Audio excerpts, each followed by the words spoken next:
Quando ouves o nome Maria Antonieta, lembranças de pó, doces e gelatina vêm à mente. Ela foi acusada de extravagância, ridicularizada em caricaturas e odiada como austríaca. Mas quem ela realmente foi? Hoje contaremos sua história, da infância em Viena até seu último dia em Paris, sobre uma menina pequena da família Habsburgo. Ela se tornou uma peça no grande jogo político. Por que a França não a aceitou e como ela tentou construir seu refúgio longe da corte, contaremos a seguir. O que estava por trás do mito? Que comam brioches. Ela disse isso alguma vez? O que aconteceu nos últimos dias de sua vida e como era o silêncio em sua cela? Esta não é apenas a história de uma rainha, é a história de uma pessoa presa na armadilha da história, das expectativas e do silêncio. Sugira temas para novos vídeos e inscreva-se no canal. Histórias para dormir são lançadas todos os dias. Acomode-se confortavelmente. Agora vamos para o século XVIII, onde o dourado de Versalhes escondia a ansiedade e a tempestade que se aproximava. Maria Antônia nasceu em 2 de novembro de 1755, em Viena, no Palácio Imperial de Hofburg. Ela foi o 15º filho da Imperatriz Maria Teresa e do Imperador Francisco I. Sua mãe foi a única mulher no trono na história da monarquia Habsburgo. Ela não era apenas a chefe de um enorme império, mas também... O luxo na educação se limitava apenas à aparência externa. No cerne estava a simplicidade e a disciplina rigorosa para preparar as crianças para futuras responsabilidades. Antônia cresceu entre muitos irmãos e irmãs, em uma casa onde a vida familiar fervilhava e assuntos internacionais importantes eram decididos. Ela não se destacava nos estudos. Os professores reclamavam de sua distração e falta de empenho, mas ela amava música e tinha bom ouvido. Os servos gostavam de Antônia por sua abertura e caráter gentil. O pai, Francisco I, demonstrava um carinho especial por ela, frequentemente acariciando sua cabeça com ternura. Apesar da ocupação, o pai encontrava tempo para conversas e passeios com as crianças, frequentemente chamando Antônia de pequena vis-à-vis. A morte repentina de Francisco I em 1765 abalou Antônia, que tinha apenas 10 anos na época. No Hofburg, penduraram cortinas pretas e cancelaram as aulas de música. Num dia de primavera, brincando no jardim com a irmã mais nova, Antônia ouviu a conversa da criada sobre a mudança iminente para a França. A menina apenas sorriu, sem dar importância às palavras. Para ela, a França parecia um lugar mágico e distante. Ela ainda não sabia que logo seu nome mudaria para Maria Antonieta e sua vida mudaria radicalmente. Aos 14 anos, Maria Antônia já entendia que não ficaria em Viena. A mãe negociava com a França e a aliança por casamento parecia a melhor solução após longas guerras. O Delfim francês, neto de Luís X, precisava de uma noiva. A princesa austríaca era perfeita para fortalecer as alianças entre os estados. Quando a decisão foi tomada, Antônia foi chamada pela mãe. A conversa foi breve. Você vai se casar com o Delfim da França. Isso é importante para o Império e você vai conseguir. Na primavera de 1770, chegaram os documentos oficiais. A corte francesa deu consentimento para o casamento.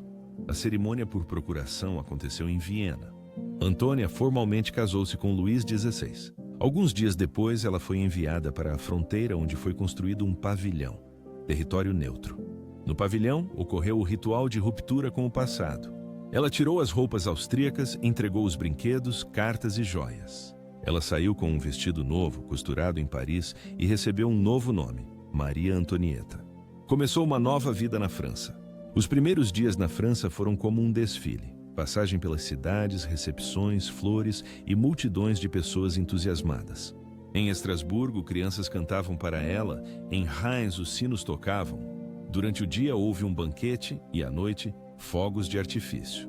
Na Praça de Paris, reuniu-se tanta gente que houve uma confusão. Mais de 100 pessoas morreram, mas no palácio não se falava disso. Na manhã seguinte, Maria Antonieta acordou em uma enorme cama com dossel no quarto do Delfim. Ela estava cercada por criadas. Ela não pertencia mais a si mesma. Tudo, desde o penteado até a expressão facial, agora fazia parte de um papel público. Ela se tornou uma princesa francesa, mas continuava sendo aquela mesma menina. Um dia, ela alimentava papagaios na estufa do Hofburg. O relacionamento com o marido permanecia tenso. Luís era desajeitado e silencioso, passando as noites com sua coleção de chaves, sem demonstrar nem romantismo nem interesse. A união deles era uma formalidade. Rumores de que o casamento não era consumado chegavam até a corte de Viena, destacando a frieza da relação. Para se distrair, Maria Antonieta buscava consolo em entretenimentos. Jogava cartas, frequentava a ópera e organizava bailes à fantasia. Ela especialmente gostava do Petit Trianon, a residência de campo em Versalhes, onde não havia protocolo, apenas liberdade e tranquilidade longe da corte. No círculo íntimo de amigos, podia-se tocar música a qualquer hora do dia e usar vestidos sem espartilho. Para Versalhes, isso era um desafio às tradições e normas da corte. Os cortesãos não entendiam por que a rainha brincava de pastora. Usava vestidos simples e, às vezes, servia chá aos seus convidados, quebrando as regras da corte. Os jornais começaram a escrever sobre a extravagância da rainha, e caricaturas a mostravam dançando, rindo, vestida abaixo de seu status, provocando condenação e fofocas. A rainha não respondia às fofocas e rumores. Às vezes, sentia melancolia, e em uma carta ao irmão José II, confessou que se sentia como um pássaro na gaiola. O irmão, que esteve na França disfarçado, deu um conselho severo. Seja mais modesta. A França não perdoa fraquezas e não tolera jogos, o que agravou sua situação. Com o tempo, a situação piorou. A rainha e Luís não tinham filhos, o que gerou pressão da corte e das potências estrangeiras que a acusavam de infertilidade. A imperatriz escrevia cartas duras para a filha, persuadindo-a a esperar pacientemente, mas enfatizando: você deve cumprir seu dever, aumentando a tensão dentro da família. Finalmente, no ano de 1778, a rainha deu à luz uma filha, Maria Teresa, o que diminuiu um pouco a pressão e despertou o interesse público. Metade de Paris compareceu ao saluto de luzes. A multidão saudou o bebê, as carruagens com presentes não paravam por vários dias, criando uma atmosfera festiva na cidade. Mas a rainha já não se alegrava como antes. Ela entendia que a opinião pública era volúvel e externamente tudo parecia bem, mas por dentro reinava a ansiedade. Ao redor havia brilho, bailes, vestidos, música. Mas por dentro crescia o sentimento de isolamento. Ela era esposa do Delfim, futuro rei, mas não sentia nem amor nem apoio. Cada menor erro se tornava motivo para sussurros e um sorriso, motivo para suspeitas. Ela vivia no Palácio de Ouro, cercada por espelhos, mas não se via neles. Ela usava uma máscara que colocaram quando ela passou da infância para o papel, de um país para outro. Não era sua essência, apenas uma imagem para o público. Quando Luís X morreu, Luís tornou-se rei e Maria Antonieta, rainha da França. Ela tinha apenas 19 anos e tentava manter a dignidade. Nos primeiros dias após a coroação, ela não escondia a ansiedade. A responsabilidade agora também recaía sobre ela, como esposa do monarca e como princesa. O povo observava cada passo dela com esperança, curiosidade e, às vezes, suspeita. Sua vida tornou-se um espetáculo público, onde não havia lugar para erros. Ao tornar-se rainha, Maria Antonieta recebeu o Petit Trianon, um palácio de campo no Parque de Versalhes, construído durante o reinado de Luís XV. O Petit Trianon tornou-se seu refúgio. Ela ordenou que ninguém entrasse lá sem um convite pessoal, nem mesmo ministros e cortesãos. Pela primeira vez na vida, Maria Antonieta teve um espaço onde podia ser simplesmente ela mesma, sem máscaras e expectativas. No Trianon, ela reuniu um círculo restrito de pessoas próximas, aquelas que a compreendiam e apoiavam nos tempos difíceis. Damas, atrizes, músicos e algumas aristocratas sem ligação com as intrigas da corte se reuniam ali. Não havia bailes barulhentos, disputas políticas ou longos discursos. Em vez de eventos oficiais, eles passeavam pelo jardim, ouviam música e mantinham conversas leves nas noites amenas, sem testemunhas ou olhares indesejados. No terreno do palácio, Maria Antonieta criou uma pequena vila com uma fazenda, um moinho e um lago, onde mantinham vacas e galinhas de verdade, faziam queijo e assavam pão. Maria Antonieta gostava de passear por essas ruas rurais, vestindo um simples vestido de musselina e um chapéu de palha, sem fingir ser camponesa, apenas fugindo da vida na corte.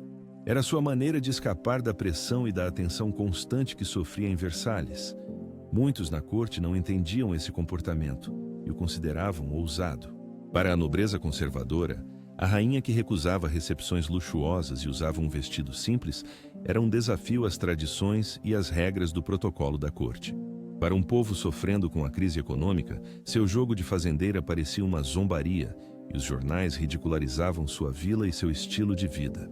Nos panfletos, ela era retratada ordenhando vacas com diamantes nos dedos, zombando de suas tentativas de encontrar paz em meio à crise no país. Apesar disso, ela continuava a visitar seu refúgio solitário, sabendo que cada passo seu era observado e seu comportamento discutido. Em cartas ao irmão José II, ela confessava que Trianon era o único lugar onde podia respirar livremente e ser ela mesma. Certa vez ela escreveu: "Não nasci para este trono. Aqui há muitos olhos e pouco silêncio", reconhecendo o peso de seu papel. O irmão tentava convencê-la, lembrando que a rainha não podia ser uma pessoa comum e devia cumprir as expectativas e deveres públicos. Ela não ouvia, e Luís raramente intervinha. Ele não se opunha aos seus hobbies, não proibia as viagens a Trianon e não comentava seus gastos. Ele próprio preferia o isolamento, a caça, fechaduras mecânicas e livros. A união deles era fria, mas tranquila. Exteriormente um casal real na vida como vizinhos. Certa vez em Trianon, Maria Antonieta organizou uma pequena noite musical. Participaram apenas os íntimos, um violoncelista, cantoras, uma cena de câmara, algumas amigas.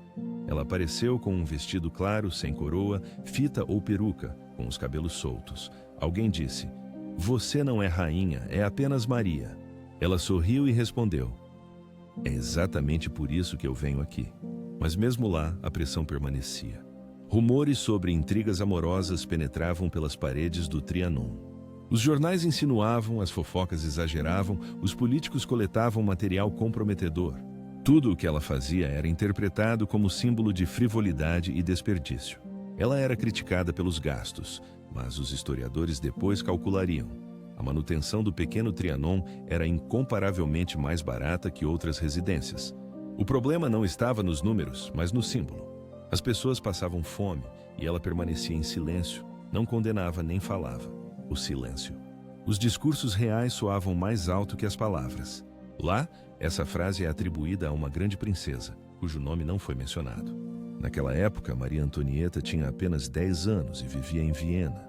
Quando começou a Revolução Francesa, a rainha foi demonizada e a citação ficou firmemente associada a ela, apesar da falta de provas. Maria Antonieta tornou-se um alvo conveniente. Ela não era amada porque era estrangeira e reclusa no Trianon. No país, o desemprego e a pobreza aumentavam, enquanto na corte, as mulheres polvilhavam os cabelos com farinha, vivendo em luxo e despreocupação. Jornais e caricaturas a mostravam dançando e rindo, cercada por admiradores e joias, enquanto o povo fazia longas filas. Ninguém verificava os fatos, e a imagem era conveniente e vivia sua própria vida. A verdadeira Maria Antonieta não era nem loucamente extravagante nem indiferente ao sofrimento do povo. No início de sua estadia na França, ela frequentemente fazia doações e visitava orfanatos, apoiando viúvas e órfãos. Ela foi criada no espírito do dever dinástico, não da sensibilidade política. Ela nunca foi ensinada a falar abertamente com o povo, fazer declarações ou se envolver em propaganda. Na era dos boatos, ela preferia o silêncio e não se envolvia em manifestações públicas. Um exemplo claro é o caso do colar da rainha. Aventuristas enganaram o cardeal de Rohan, convencendo-o de que a rainha queria comprar um colar caro por quase 155 milhões de libras. A opinião pública perdeu para a rainha.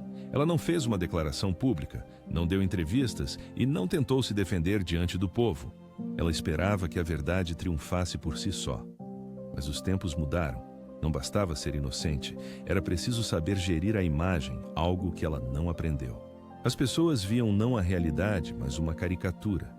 Seu rosto era impresso em folhetos baratos, chamavam-na de Madame Déficit, e sua imagem era usada para sátiras em teatros e praças. Nas peças de rua, comparavam-na a um vampiro que suga o sangue do país. Esses ataques não cessavam nem por um dia, gerando ódio e medo ao seu redor. Em determinado momento, ela decidiu mudar de tática. Passou a se vestir de forma mais modesta, aparecia em eventos beneficentes, tentando mostrar que não era estranha ao seu povo. Às vezes saía com os filhos para o povo, demonstrando calor humano e conexão com as pessoas simples. Mas sua imagem já vivia separada da pessoa real, tornando-se um símbolo. Quanto piorava a situação econômica, mais perigoso era ser rainha. O povo a odiava cada vez mais, vendo nela a causa dos males e sofrimentos. Luís XVI, ao contrário da esposa, tentou reformar o sistema. Ele convocava ministros, tomava decisões difíceis e reunia os Estados Gerais. Mas o povo não via nele um líder. Na esposa viam não uma pessoa, mas apenas o símbolo daquela mulher que supostamente disse que comam brioches. Na verdade, ela nunca pronunciou essas palavras, mas a verdade não interessava a ninguém. A imagem já estava formada e era inabalável. No final da década de 1780, a França mergulhou em uma crise.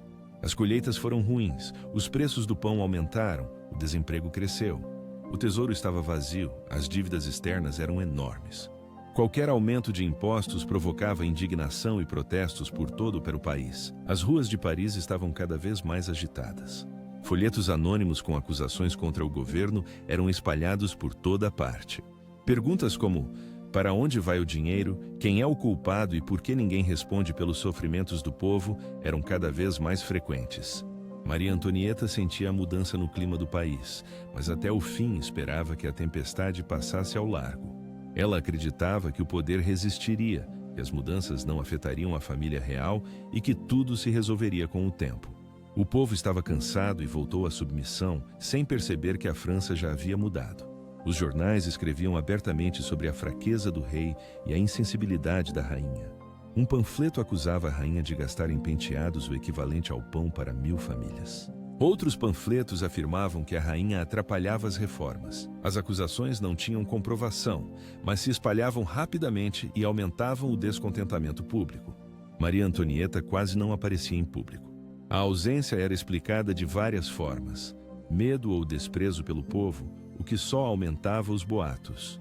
Ela escrevia para seu irmão José II em Viena, confessando que não sabia como se comportar. Ele aconselhava agir rápido, impor reformas ao rei e falar com o povo. Ela não acreditava no poder das palavras. Desde criança, ela fora ensinada que a monarquia é eterna e que o povo deve permanecer submisso, o que a impedia de entender as mudanças. Ameaças anônimas chegavam a Versalhes quase todos os dias. A tensão aumentava e o povo começava a sair às ruas com armas e barricadas. No dia 14 de julho, a Bastilha foi tomada. A fortaleza quase não era defendida, mas sua queda se tornou símbolo de uma nova era. Logo, multidões marcharam para Versalhes. No 5 de outubro, mulheres de Paris, comerciantes, lavadeiras e cozinheiras, caminharam até o Palácio Real. Eram mais de 6.000. Elas exigiam pão e justiça, expressando a fome e o descontentamento do povo simples. Na manhã do 6 de outubro, a multidão invadiu Versalhes. Guardas foram mortos e a família real foi obrigada a sair na varanda. A família real viveu no Tuileries por quase 2 anos. Eles deixaram de ser chamados de majestades, agora eram chamados de Senhor e Senhora Capeto, pelo sobrenome dos ancestrais. Eles não podiam deixar o palácio sem permissão, todas as cartas eram abertas e cada passo era cuidadosamente monitorado pela guarda, o que aumentava seu isolamento. Maria Antonieta, criada na rigorosa corte de Viena, suportava mal o isolamento.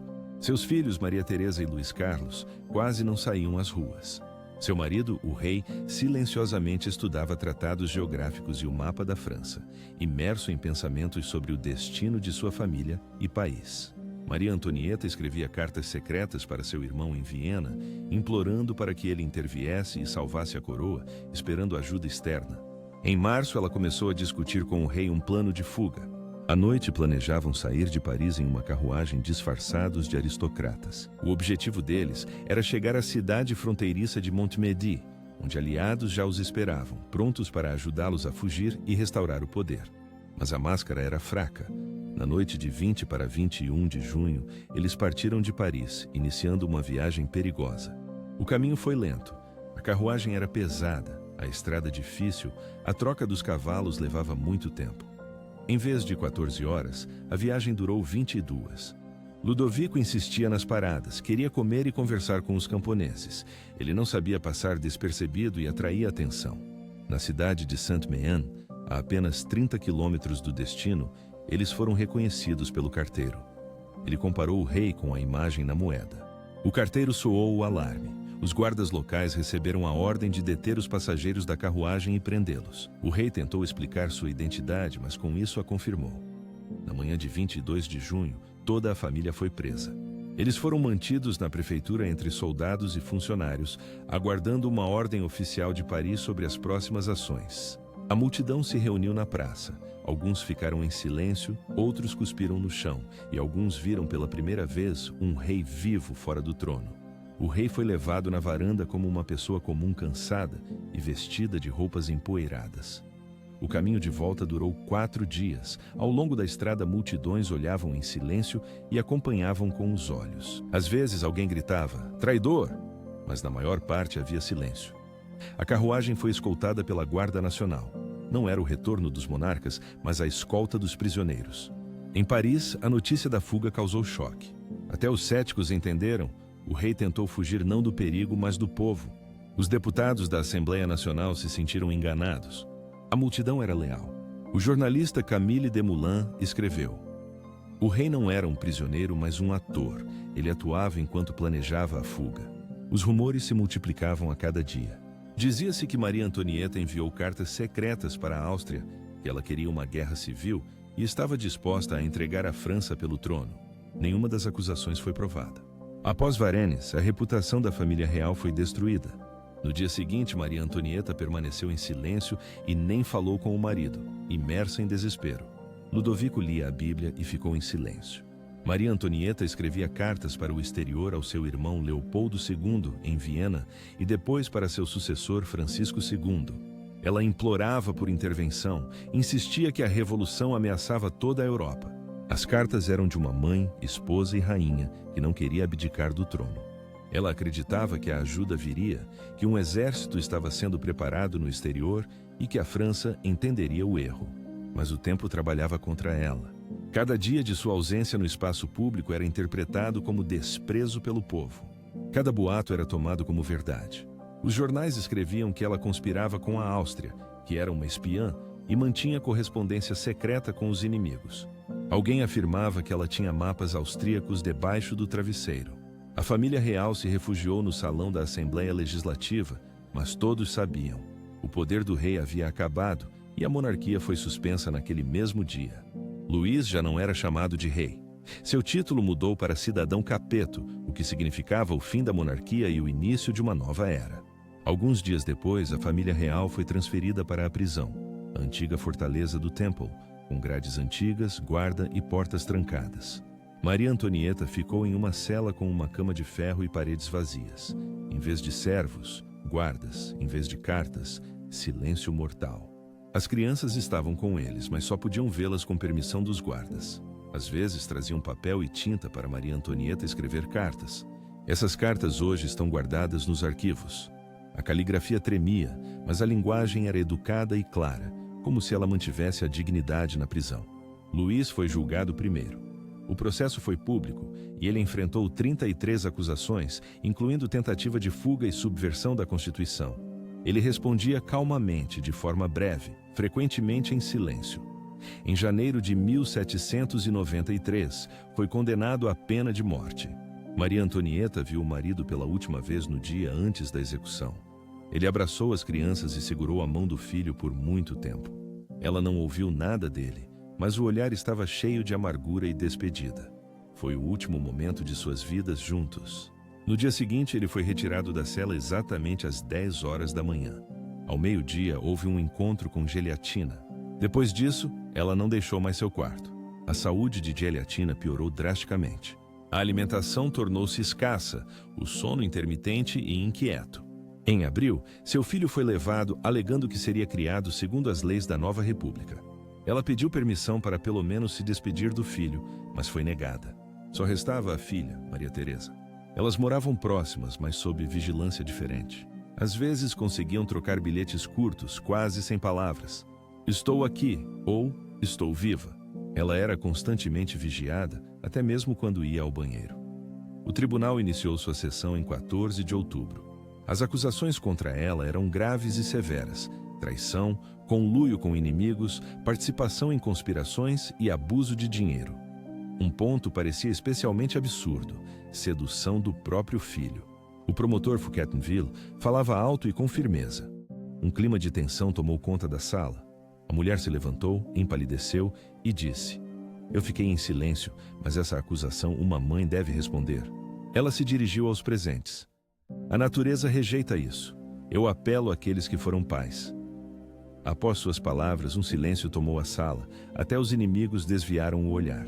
Mas o silêncio não mudou nada. Os jurados foram selecionados antecipadamente. Sua culpa foi decidida antes do início do processo. O julgamento foi predeterminado e injusto. No dia 16 de outubro, de madrugada, ela foi condenada à morte. Quando a sentença foi lida, ela não tremia. Ao sair da sala, perguntou ao guarda quando seria a execução. A resposta foi simples: hoje. Deram-lhe algumas horas papel e pena para escrever a última carta. Ela foi endereçada à irmã Maria Carolina. Na carta, ela não falou sobre medo, mas sobre as crianças. Pediu que transmitissem amor à filha. Sobre o filho, não mencionou, entendendo que dificilmente o veria novamente. A carta foi preservada. As últimas linhas diziam: adeus, irmã que vos ama, rezem por mim. Esse foi seu último pedido aos familiares. Por volta das 11 da manhã, ela foi levada para a execução.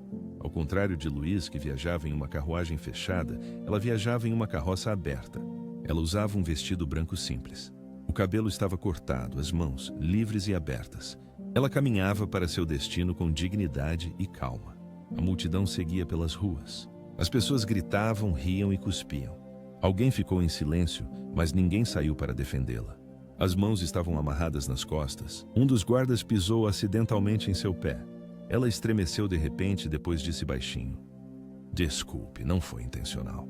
Cortesia diante da morte. No ano de 1815, quando os Bourbons retornaram ao poder, os restos de Luís XVI e Maria Antonieta foi reenterrada na cripta dos reis da Basílica de Saint-Denis. Foi-lhe colocado um túmulo, devolvido o título, e a igreja realizou um funeral, mas já era tarde. O mito de Maria Antonieta tornou-se mais forte do que a própria monarquia. Sua imagem mudou dezenas de vezes, refletindo diferentes visões e épocas.